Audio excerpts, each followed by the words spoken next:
శ్రీయేసుండు జన్మించెరేలో, శ్రీయేసుండు జన్మించెరేలో, నేడు పాయాక బెత్లెహేమయూరిలో, నేడు పాయాక బెత్లెహేమయూరిలో.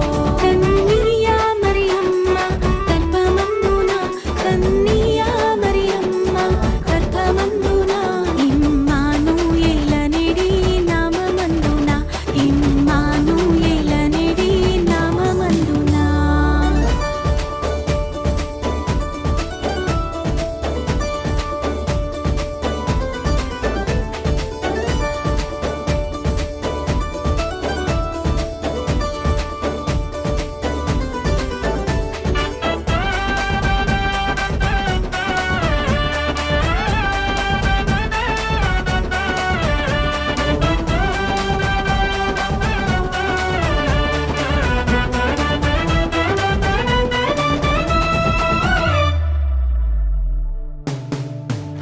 సత్రమందున పశువుల శాలయందున, సత్రమందున పశువుల శాలయందున, దేవపుత్రుండు మనుజుండాయే